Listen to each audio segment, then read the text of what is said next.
Welcome, welcome, welcome. Here we are again. Another week, another show. Chris, how's your week been, mate? Nice to see you again. Nice to see you too, Kev. Well, I have a stinking cold, as I've already explained, but I won't let that influence my opinion on any of the games, apart from one. Yeah, I'm all right, mate. Thank you. Good, good, good. And we have a special guest this week, don't we? Oh, we do indeed, yes. And has he joined the call yet? It's lovely to welcome back Patrick Driggett of Yes. the Berlin Fire. Where have you been, Patrick? I was just here in Oregon and perusing the A and gladly back here. Yeah, nice to have you back again, Patrick. It's great stuff. Yeah, very happy to be here. Yeah, well, we're going to get you to work straight away, if that's all right, mate. Yeah, sounds good. Yeah, what we're going to do is have a look at the last week's results, if we may. So could you do the LFC for us and just start with the blowouts, as it were, or the not so interesting game, shall we say? Sure. Yeah, I mean, I think there were some interesting results, but yeah, the scores on the LFC games. We had the Phoenix 31-13 against your Rushmores. Commiserations, Kev. I was a little bit shocked. I didn't think it was going to be that far, that far apart. But yeah. Unfortunately, I have done the Cardinal sin, and I've messed around in my team. Yes, and I cannot get it back to what the hell it was before I started messing around with this. Well, unsurprisingly, the Sharks lost 7-31 against the Shadows. They're, obviously our friend Ben is redoing his team a little bit right now, so that's probably not shocking to anybody. This one was a little bit of a shocker, which was Statesman 9, 66ers 22. It felt like in the last couple of weeks, I know Lee is kind of rebuilding, and that's what he's talked about. But he's still pretty strong, and I think, I honestly, I think Craig Jones has just done a really good job with the 66ers. I mean, they were a tough match for us too, the Fire. So 66ers 22, Statesman 9. The Hornets 50-16 against the Sun Devils, and then the Weasels 40 against the Irish 9. So was those were kind of the games that weren't very close in the LFC. I'll keep the we have some really good games too, and those are in the we'll go to those later. Okay, great stuff. What about yourself then, Chris? Did you have a similar sort of situation in the PFC? Yes, we did. We had similar kind of results, I'm afraid. I'll start off with Tom's Beverly Bay Packers against Miranda's Bulldogs, 39-3. It was a wipeout. Miranda's team. We know she's rebuilding. I mean, the Packers even had 4 turnovers and still 39-3. So it is what it is. The next one, the Rapiers 51 and the Maroons 16. Yeah, bit of a blowout, but what can you say? Phil dominant as ever. Pogue dominant.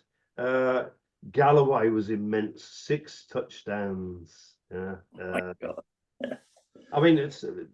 The Maroons Duong had 258 yards on 6 receptions at an average of 43 yards. Yeah, but that was all he had. And the rest of the game was just the Rapiers. He's looking very, very strong, Phil. Yeah. So like somebody else we know, not too far away, looking very strong this season.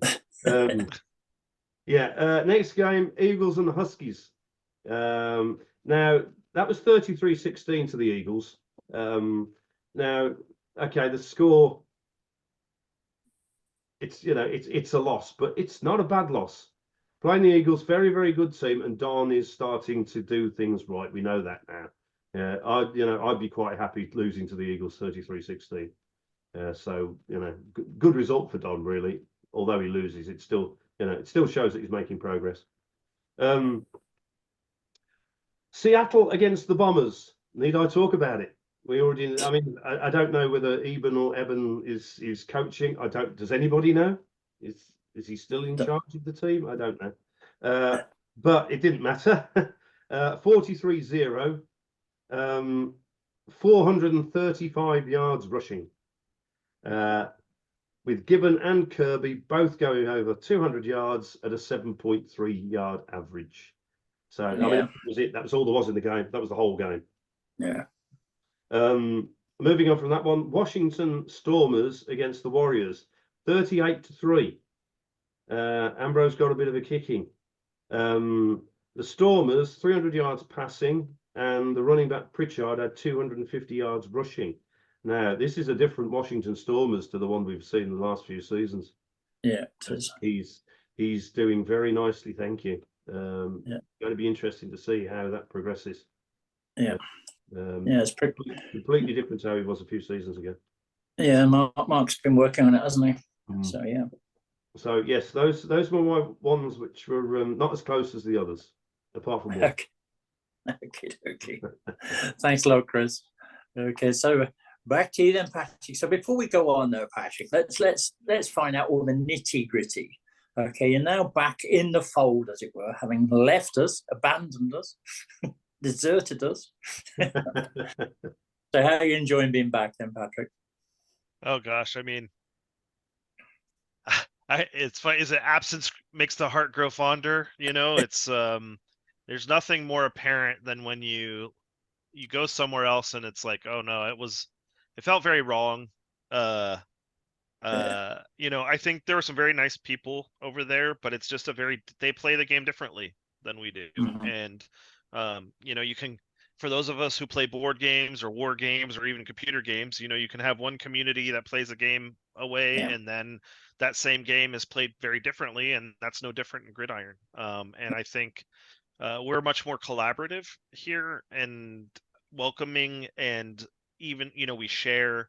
I think there's a lot, you know, we share knowledge, and I think just where I am myself as a person, that's what I Yeah. want. Like I love the Big Sky. I love the camaraderie. You know, Lee Dunstan reached out to me, he kind of slapped my wrist as I left, kind of, you idiot.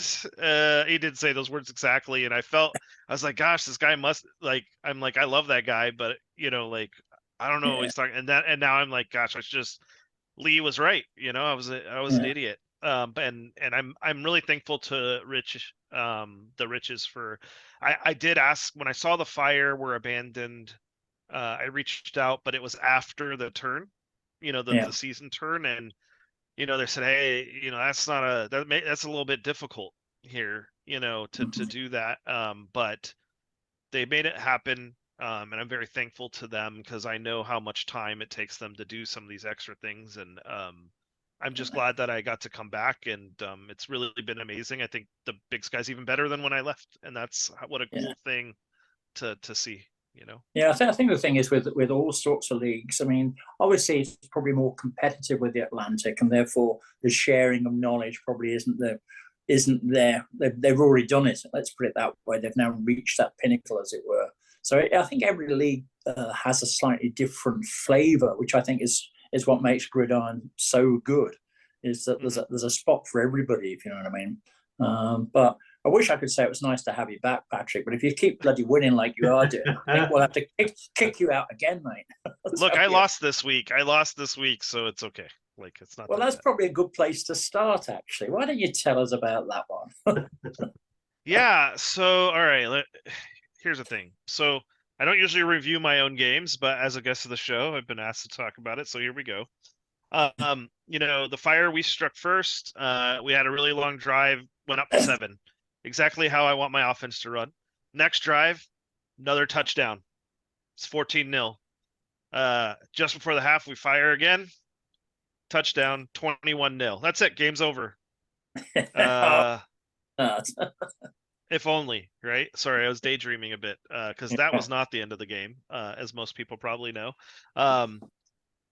So the Patriots cause a fumble on Vergis, and they get a touchdown from that, 7-21, right? Still pretty, you know, far spread they need to go.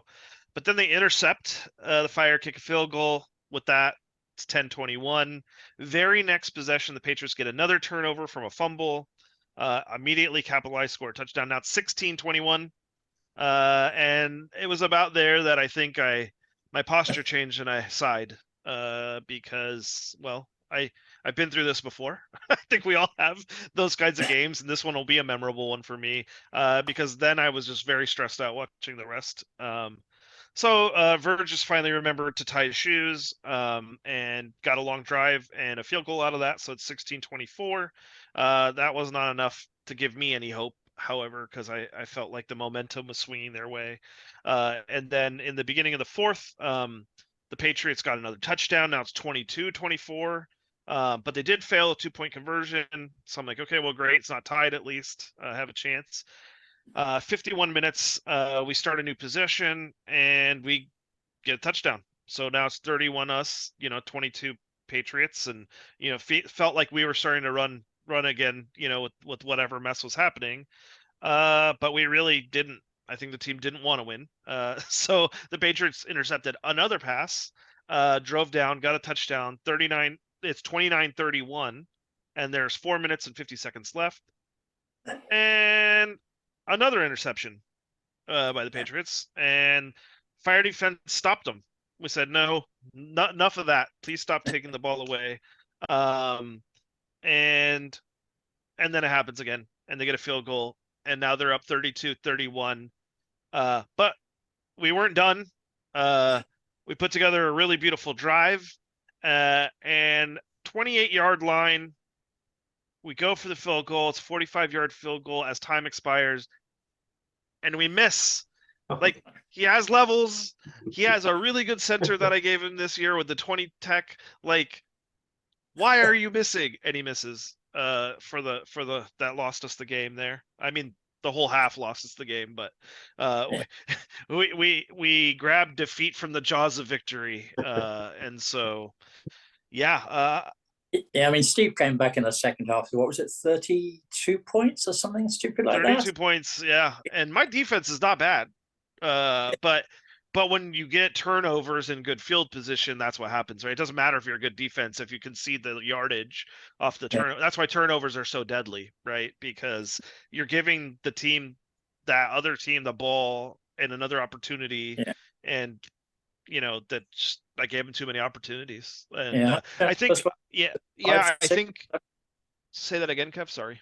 How many turnovers was it? Was it 5 or 6 or something like that? It was like 6 or 7. There was like 5 interceptions and 2 fumbles or something like that. It was, I don't remember the exact number, but it's I learned something there, and I think I could have done something with the game over. I didn't have I'm just coming back and I'm redoing all of my structure around my new offense and everything else, and I didn't have a game over plan.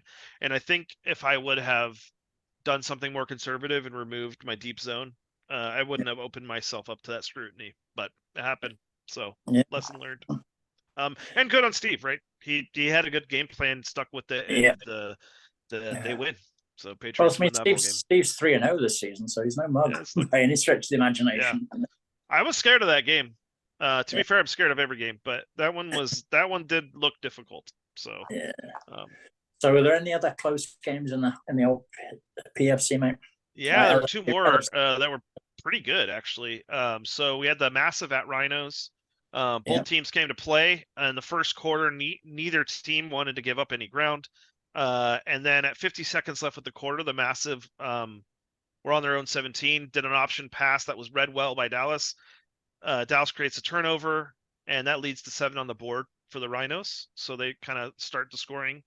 And then at the beginning of the second, the Massive's very next possession, the Rhinos kind of smelt blood. Another interception, and the Rhinos bring up the score 10-0. Things kind of settled down after that. There's some back and forth. Finally, the Massive found a way into the end zone after a really nice play action pass, 44 yards for a touchdown. And so, they bring it to 7-10, keeping it close. And so then what happens is the Rhinos take possession, get an 80-yard touchdown after a missed extra point, and it's 10-16, and it's anyone's game, So the Rhinos kind of stop the bleeding and decide they want to take control of the game again. They recover a massive fumble, and they use that to convert a field goal. So it's 10-19, 2-score game now. The Massive then come back, and after a long drive at the end of the third, they end up getting only 3 points, but they keep the game close. It's 13-19, anybody's ball game really. Unfortunately in the fourth, the Massive are hit by a huge sack fumble. Really cool play. Y'all should see it. There's a lot of keywords in there, that happen when those types of plays happen, but it was a sack fumble recovered by the Rhinos, and they used that to get a field goal, 13-22. The Massive, though, they just jumped right back into it. They created a long drive and capitalized on it with a touchdown and an extra point. So it's 20-22. But unfortunately, that wasn't enough. They were just slightly behind, and game ends 20-22 for the Rhinos. Fun game, great game. I recommend anybody go watch it. Always love the close ones. Yeah. Yeah, I mean, they had sort of 5 minutes or so to try and get back into it, but just couldn't get there. That was basically it. Yeah. So one of my other games, the last game that I really enjoyed, it was a lot of fun, which is the Knights at the Buccaneers. So this was a good one, and I have a fun little highlight in this one I want to call out. So as I want to explain where I think the game was won, and I'll explain here in a second. So, and it's a risky thing that happened. So the Buccaneers, they got treasure first, and they put 3 on the board on their very first drive. That was answered by the Knights just a few drives later with a touchdown. So the Knights go up 7-3. Early in the second, the Buccaneers find themselves again like near the promised land. And this is the thing I wanted to call out. I want everyone to highlight this little play. They score a 54-yard field goal, and that is not a gimme. Okay, they score a 54-yard field goal. It's now 7-6. Okay, 7-6 for the Buccaneers. So the Knights answer immediately with a field goal of their own. Now it's 10-6 for the Knights. They hold the Buccaneers to 4 and out, and then they get the ball to drive for another field goal. It's 13-6 Knights. It's not a huge scoring affair, but it's very back and forth. It's been a battle up to here. The Buccaneers then return fire with a field goal off a long drive, and they keep things manageable. It's 13-9, but the Knights are still ahead. Then the Buccaneers intercept the Knights on their next drive and return it 34 yards. And on a bootleg, they get a score. It's 13-16 after the extra point. Second half opens up. Knights drive down, get another field goal. Game's now tied up 16-all. The Buccaneers then take a long drive and go up. It's now 16-23 Buccaneers. They've got the lead. And then they kind of hit a bit of a stalemate. There's some back and forth. But then in the fourth quarter, the Knights get a touchdown, but they miss the extra point, which would have tied the game up. It's 22-23, right? It's close, but the Knights are trailing. Some more back and forth. Yeah. And then the Bucks they score again, and it's now 22-30 Buccaneers. And then with the clock ticking down, 30 seconds left on the clock, the Knights get an amazing field position. And then starting from the Buccaneers 29-yard line, they throw a rollout pass, touchdown, goes the distance, 28-30. They're forced to do the 2-point conversion here, right? Because the time's running out, and they miss it. Game over, right? Now let's think back so it's 28-30. Now let's go back to that 3-point play that happened early in the game, right? They took it's not a high percentage play, right? 54-yarder is not a gimme in any stretch, right? They get those 3 points. If you look at any other decision that happened in that game, right? The Knights, if they miss that field goal, the Knights get the ball from that field position, which is good field position. Maybe they score from it. Maybe whatever it is, that positional battle is moving towards them. That 3 points was the 3 points that won the game, in my opinion. Like, I think that was a pivotal call. It was gutsy. I like it. I love those kinds of calls. Also, we make fun of people when they miss those field goals, and that caused the game. But I think in this case, I love when a gamble pays off like that. That's pretty cool.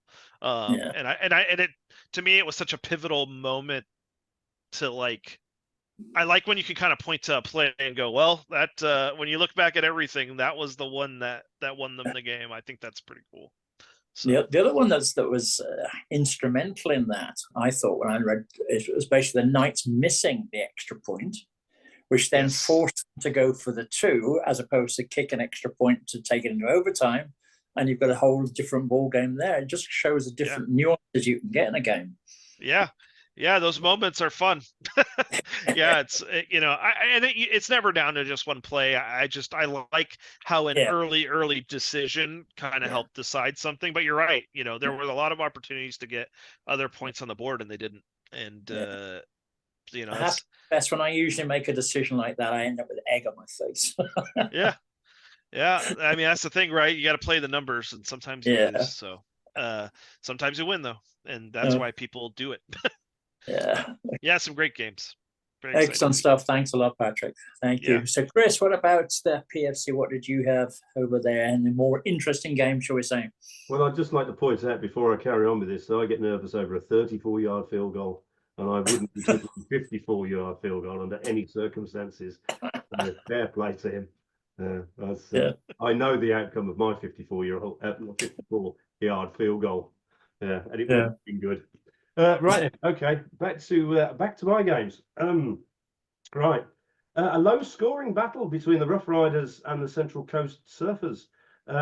Pete and Gary. It was a great game, but nobody wanted to win it. It was all turnovers, and it wasn't just turnovers. It was, I mean, the Rough Riders had 5, Surfers had 2, but there were only really 2 big plays in the game, which led to Pete taking the lead 7-0 with a play action pass and a long run.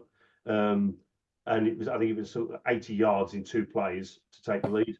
The rest of it was just defense, but it was great defense from both teams. I think that there were 4, 5, or 6 cases where Gary's team went for it on 3rd and 4th down, didn't move the ball. Sounds familiar. Who did that recently? So Pete's D line must be awesome. Yeah, to be able to stop. I mean, he stopped me 4 times, or 5 times in one down, effectively. And then to stop Gary's goal on offense, yeah, and limit him just to field goals, and that was it. It was 4 field goals. Defensively, it was brilliant, but in the end, it was actually the Surfers' defense that won it because of their sack strips. They kept basically robbing Pete of the ball in good field position, and that was the difference. And that was how it ended 7-12. But it was great defense from both teams. Yeah. And I think Pete can consider himself quite unlucky that it ended the way it did. I mean, Pete's now 2-1. He could easily be 3-0. Yeah. So yeah, it was a bit unlucky. Next game was James's Titans and Zane's Devils, which was all over. It was 27-3 going into the 4th quarter. All over, finished. Just like Patrick said, all over, Done comfortably. The only difference was that James's team went into game over defense, and Zane took full advantage and came back with 21 unanswered points. So from being 27-3 down, he's now 24-27 and in the game, yeah, with a few minutes left. And the lucky thing for James, and James admitted this on the comments on the game, he was just lucky that the offense actually stayed on the field. Now, he kind of insinuated that wasn't intentional, but his offense in the end held the ball till the end of the game for about 5 minutes and moved down to something like, I think it was something like the 10-yard line of Zane's Devils. Yeah, but if he hadn't, that could have been a completely different story, and James could have lost the game simply by default, simply by having his game over defense on. So there is a lesson learned there. Yeah, maybe we can all be a little bit premature, because I wouldn't know, because I'm never in that position. Yeah. But those who win games, they quite often get in that position where they've got to make that choice. Yeah, but, I'm only hoping somebody does it for me, Chris, so that I can come back. So yeah, that was an interesting game at the very end. Yeah, the 4th quarter was brilliant, and James must have been cursing. He must have thought, oh God, if you're going through it play by play, you must think the end is nigh. Yeah. I know that feeling too well. So then we come on to the most important game of the week. Yeah. When I am the first to stop that unbeaten run of Conrad's with my mastermind plan. Yeah, I've got it. I know exactly what I'm doing going into this game. I've got it sussed. Yeah, I'm not going to allow him to make any big plays. That was it, right? Yeah. I'm going to grind him down. That was the plan. Grind him down. And I know he blitzes those outside linebackers, so I'm going to hit him with my bubble screen. Yeah, I knew exactly what I was doing going into this game. Unfortunately, Conrad hadn't read the script. And he let me down badly by putting over 50 points on me. So my game plan worked. The weird thing is, I went run force. I decided the strength of my defense was the interior, so I was going to make him run up the middle. Yeah, and he did. Non-stop for extreme yardage. Yeah, well, no extremes. There were no extremes. He just kept 6 yards, 7 yards, 5 yards, 4 yards, 6 yards, 7 yards. His biggest plays, it's a 22-yard run and a 32-yard pass. Yeah. He didn't need to, because Fulford kept throwing the ball to him, which he gratefully accepted, and then he just run it down my throat. Yeah. And my bubble screens, my master plan bubble screens, gained no yards on any of them. And it even said, right outside linebacker, Volov or whatever his name is, has come on a blitz and is caught out of position. And there's a great block, and I got 0 yards. How does that work? 0 yards. I've got it all. I've got the great block. The linebacker's out of position. No, I didn't gain a single yard on the bubble screen. Yeah. So hats off to Conrad. He completely and utterly outcoached me. Yeah. I knew I'd lose, but I didn't know I'd lose that heavily, if I'm honest. Yeah. He's just... Conrad has a bit of a habit of doing that, I think, somehow. I don't think he'll be the last. Let's put it that way, Chris. No, I won't be the last. I got to be honest. I kind of anticipated losing by 2 or 3 scores, maybe 14, 17, whatever. Yeah, but he just completely outcoached me, and I've got no excuse.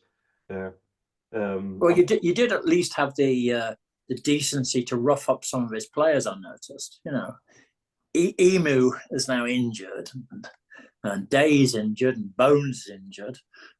So yeah, at least you'd run 1, 2, 3, 4, 5 injuries you caused. Excellent. Well done. That serves him right for running up the middle, and gaining yardage. Now, if he hadn't gained yardage, I wouldn't have taken it personally, and he probably wouldn't have the injuries. Oh, you're a cruel man, sir. Cruel man. Yeah. I think you probably agree with this as well, Patrick. I think the sort of writing Conrad off and saying his team is over the hill could be a little bit premature. Well, he has a great strategy that allows him to sustain success, and I think that's great. That's cool. It's amazing. It just keeps on trucking. It's like, well, considering I was 2-point favorite, yeah. So that obviously means that the levels weren't that far out. If I'm 2-point favorite, then it means that we've got comparable levels. Yeah. And he handed me my ass. Well, I think this is a good point, though, and I know that obviously we all kind of chat a lot in our little channel where everyone chats, but having levels is one thing. Having levels on specific positions and players is a whole other. And I think that's kind of part of that learning curve, which is where to throw levels. Like, I think there's the strategy where you have a wide thing where you're getting everyone up to usable, maybe a starter, but then what starters are you pushing beyond that? And I think he has a formula for who those players are. And I think it makes it really hard, right, to play against. He does do that. I mean, he's admitted that he does that. Yeah. But then you start to question, well, how many points are you committing to one particular player? Because we all know the math. We know that you can effectively buy a level, but you're only buying that level. If you're going to commit that many points, you're buying a level for 1, maybe 2 players. Yeah. And like you said, he clearly has a strategy on who he cares about, who has to be extremely high level.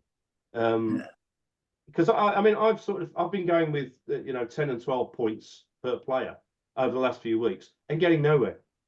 You know, Yeah. I'm getting one pop.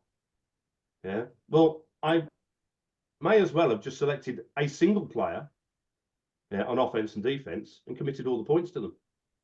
And I would have had a Yeah, similar but result. except then you have like an 85% chance and it doesn't pop because it hits the 15 and then you're like, ah.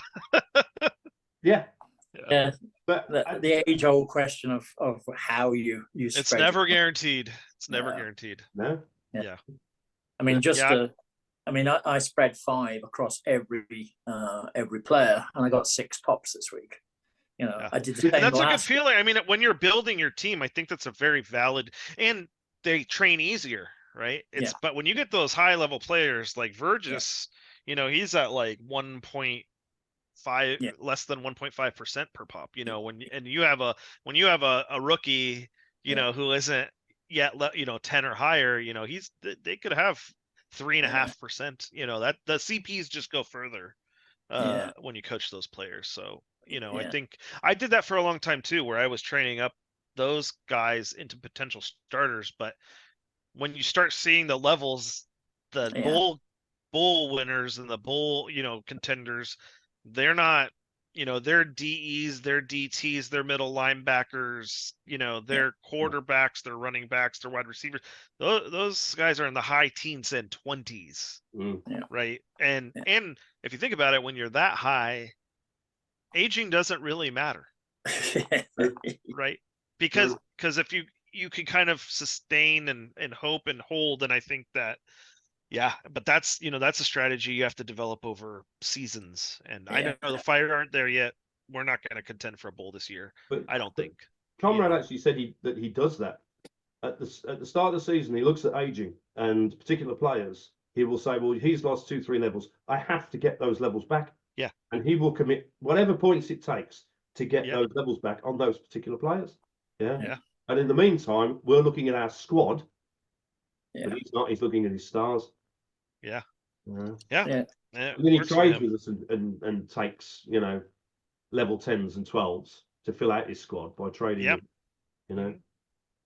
Yeah. I mean, obviously a valid strategy. I don't know all of it, but it's impressive to watch him do this. And the proof's in the pudding, right? Like you just played him and you did everything right. But it's at the end of the day, it's a game of math and chance. And he's stacked the dice, and that's a valid. He's doing everything a pro player would do, which is he's figuring out how to weight those numbers in his direction, and he's done a great job at it. It's masterful. Honestly, other than the GFL, like he's obviously a legend, right? Like he can't, and I hope he sticks around, the Big Sky, because I think we're all learning, and he's very thoughtful and shares, and I think we appreciate him being there. I hope he doesn't get bored, but I hope that he's staying because of the community. Like I hope that's why he's staying. And I really enjoy that he's there, and we will all cheer when someone beats him once. I know that. I don't know how many. We've had a lot of episodes of BS of the week, and I think we've all been predicting this single game for many seasons. Well, one day it'll happen. It's not looking as if it's around the corner just yet. Nope. We'll see what Chris's injuries do to him, though. That's true. That's true. Yeah, there's hope. Boys, thanks very much indeed for coming along and joining us again, Patrick. It's lovely to have you back again, mate. Chris, thank you for having me. As usual, sir, we shall have the pleasure of your company again before the end of the season, Patrick, I hope. And Chris, thanks for doing your usual, mate. And we shall say goodbye to everyone and see you all next week. So have a good one, everybody. Cheers. Bye.